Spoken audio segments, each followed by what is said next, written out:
Okay, ito daw ang popular na tea house na matatagpuan mo sa Jupen na pinagkaguluhan ng bonggang-bonggang mga turista. So kung nagbabala kayong pumunta, nakita nyo sa kabilang side, ayan tinadtad ng mga turista. Ewan ko ba anong meron dito. Anyway, ito siya. Nagbabala kayong pumunta at saglitin itong tea house, go! Wala silang Ito siya. 300 per person. So, ito siya guys.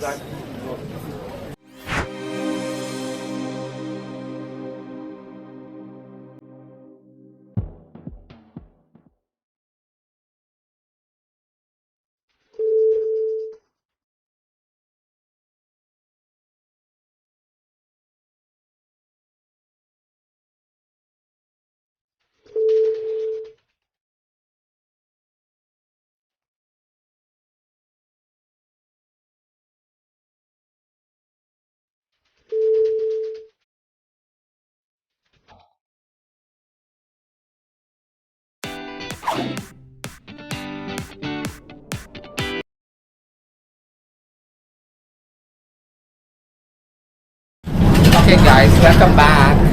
This time, nandito kami sa bus. Kami ay pupunta ng Kilong para naman sa isang transfer papuntang Shifen. So galing kami ng Yellow Geo Park. Binayaran namin sa bus na ito, bus number 790 ay 30 NTD. So bababa kami ng Kilong and then from Kilong magta-transfer na naman kami. So as you can see, medyo maalog ang bus na ito kasi panahon pa ni Magellan, kaya magulo. Ito siya guys, maraming mga majujonda na nandito. So, nagbabala kayo pumunta ng Shifen na manggagaling kayo ng Geo Park, Yellow Geo Park. So, makailaki ng bus doon sa Family Mart, bus number 790. Bound to Kilong, magbabayad lang kayo ng 30. And then wala, nasa Kilong na kayo, transfer kayo papunta ng Shifen. Okay, I'll keep you posted once na makarating kami doon. Bye! Okay guys, welcome back to my channel. This time around, ako ay nasa Kilong. Galing ako ng Yellow Geo Park, isang bangungot na lugar kung saan talaga naman pinagpawisan ako ng bonggang-bongga. Nevertheless, natapos din ang aming kalbaryo doon at kami naman ay papunta naman ng Jupen. Pero kami ay nag-bus galing ng Yellow Geo Park. Nagbayad lang kami ng 30 NTD. At binaba kami dito sa Kilong. So, sasaglitin naman namin ang isang bus ulit na magka-transfer sa amin papunta ng Jupen. So guys, ito ay DIY travel. So, kung kayo ay nagbabalak pumunta ng Jupen, na manggagaling kayo ng ng Yellow Geo Park, saglitin nyo na ito. Napakabilis lang. Bus number 790, manggagaling kayo sa Yellow Geo Park. Ang pinaka landmark nyo doon is Family Mart. Meron doong Family Mart. Hanapin nyo lang. Madadaanan nyo yun bago kayo pumunta ng Yellow Geo Park. Maghintay lang kayo doon. Magbabayad kayo ng 30 NTD. Pagkatapos, gora na. Papunta na kayo dito sa Yellow Geo Park. Ay sa Yellow Kilong na magta-transfer sa inyo papunta ng Jupen. So kami ay pupunta ng Jupen today. And we'll keep in touch and post for a little while kung ano may mga ganap doon. Okay, bye!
Okay guys, welcome back. This time, nandito na kami sa Jufen. So, isang pabonggang bus lang ang ginawa namin. Nagbayad lang kami ng 30 NTD. Galing kami ng ng Yellow Geo Park. Medyo masalimuot at medyo may kalayuan. But nevertheless, gusto mo magtitipid at budget DIY, pumunta ka ng bus 788 papunta ng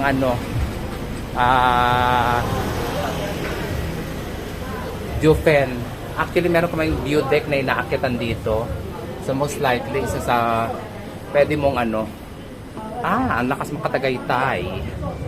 So parang Tagaytay pala siya guys. Ito so isa sa mga puntahan at pwede mong saglitin habang ikaw ay namamangha sa ganda ng ng tanawin. Ito po ang Jufen na kung saan is isa sa mga highlight na pwede mong puntahan at magpa-selfie at magpa-mode emotion. So this is it.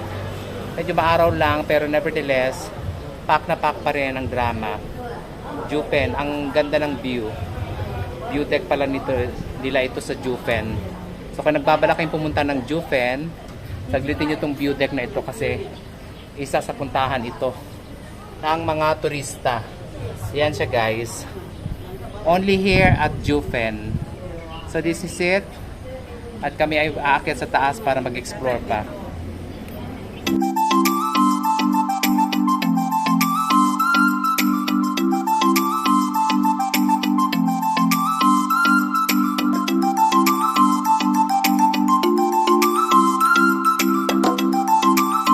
Okay guys, welcome back. This time, papasukin namin ang entrance ng Jufen.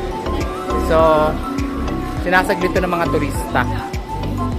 So, number one, kung gusto mong mag-sight at ma-appreciate ang Jufen, kailangan mong tumagos dito sa eskinita na ito. Kasi ito ang pinaka-entrance sila. Nevertheless, you're good to go para sa explore ng lugar nila. So marami kang mga pagpipilian, may mga drinks din sila. Almost all kinds of drinks meron sila. Ito siya guys, ang Jufen. So kung nagbabala kayong pumunta at explore ang lugar, napakasimple lang. It's either mag-train kayo or mag-commute kayo by bus. Depende na lang yan sa taste ninyo. So I'll keep you posted mamaya kung ano mga kaganapan, but this time around, ito po ang Jufen.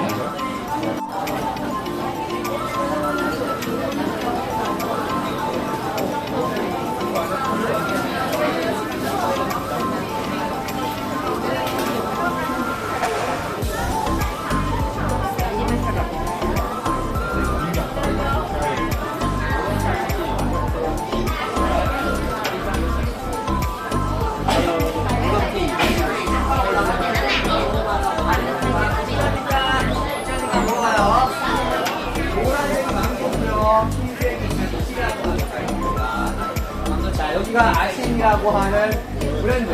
이 안에서 먹어봐요. Kabayan.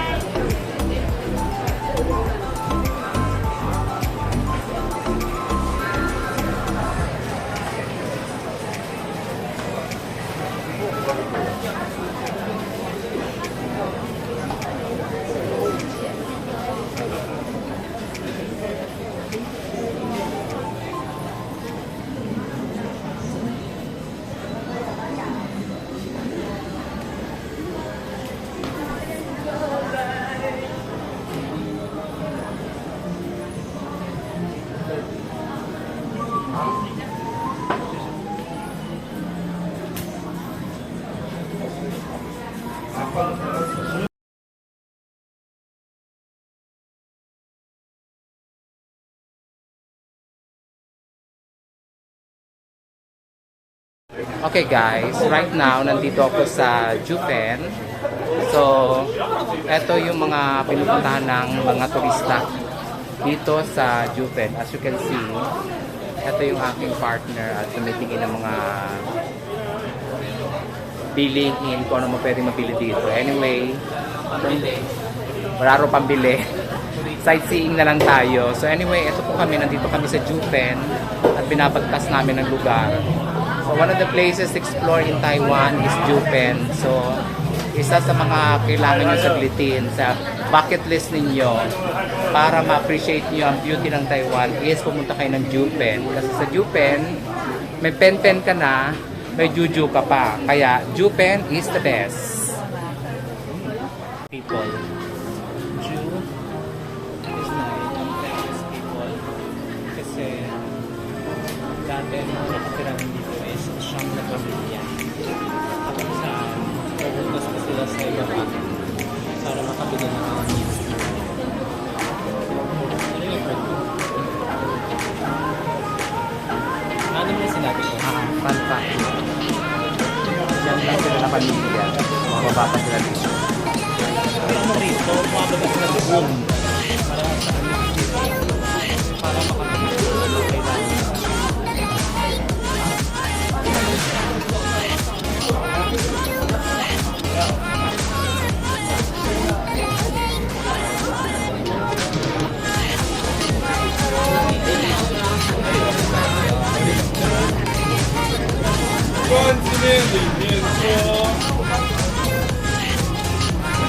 Pupunta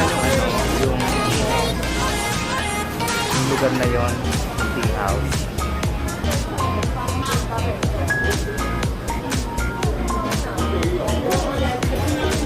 Eh, nagawa natin dyan.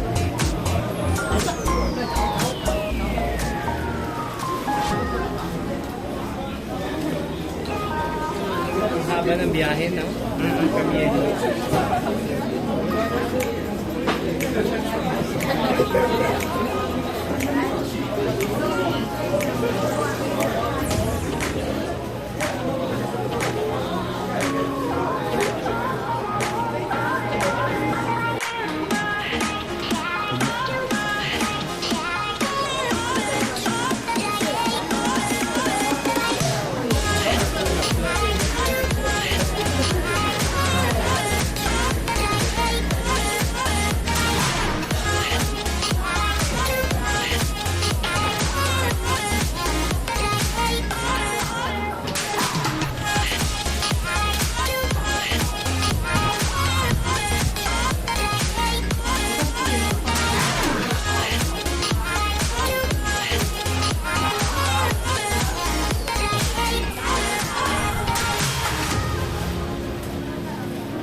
Okay guys, papunta kami ng tea house. So as you can see, medyo matirik ang daan at talaga namang bonggang-bonggang aakitin mo siya para marating mo ang tea house. So kung nagbabalak kayo pumunta, saglitin nyo ang tea house kasi isa ito sa highlight ng Jupen. Makakakuha ka ng view. At the same time, ma-appreciate mo ang drama ng Jupen kasi dito sa Jupen sinasaglit talaga ito ng mga turista. So isa sa mga highlight nito is magpa-picture ka sa pinaka view deck nila para nang sa ganon mas ma-appreciate mo ang Jupen kasi ito ay nasa mountain, para siyang Baguio style, Baguio type. So this is it guys. Vlog ko na lang mamaya pag nandun na kami sa pinaka-actual.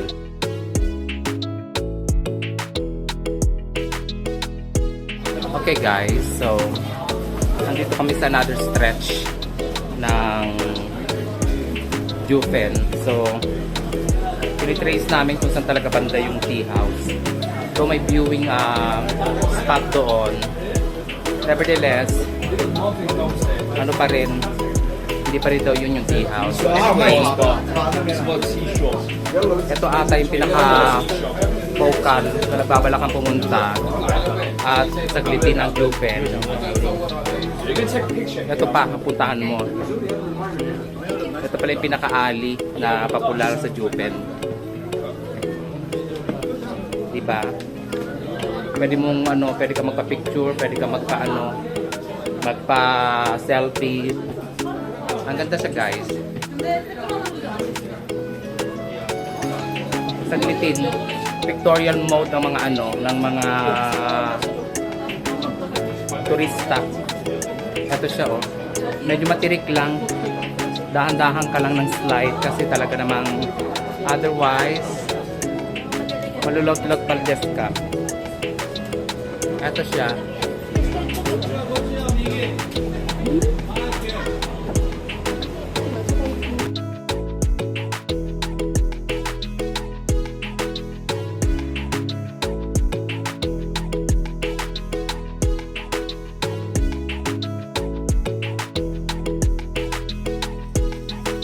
Okay, ito daw ang popular na tea house na matatagpuan mo sa Jupen na pinagkaguluhan ng bonggang-bonggang mga mga turista.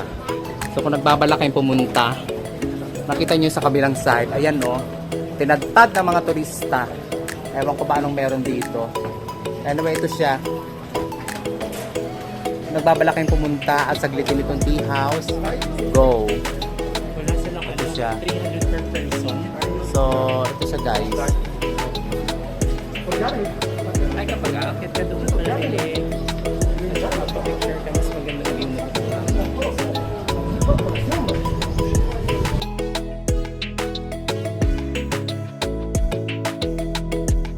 Okay guys, tapos na kami dito sa tea house na ito na napaka-controversial at daming tao na nagpapapicture. Hindi ko alam kung anong meron sa tea house.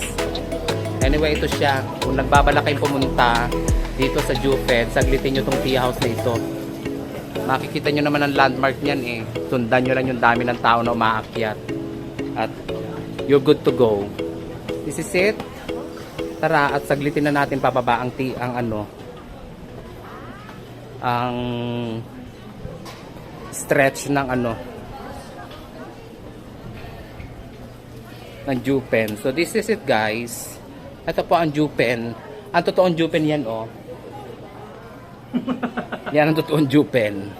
So hindi ko na lang binidyo kasi baka mamadismaya lang kayo. Sabihin nyo naman bias ako. Nakita lang akong sandamakmak na basura sa gilid ng tea house. Okay. So ito siya guys. Ang nasa Xingfin Theater siya. At napakagandang picturean itong lugar na to.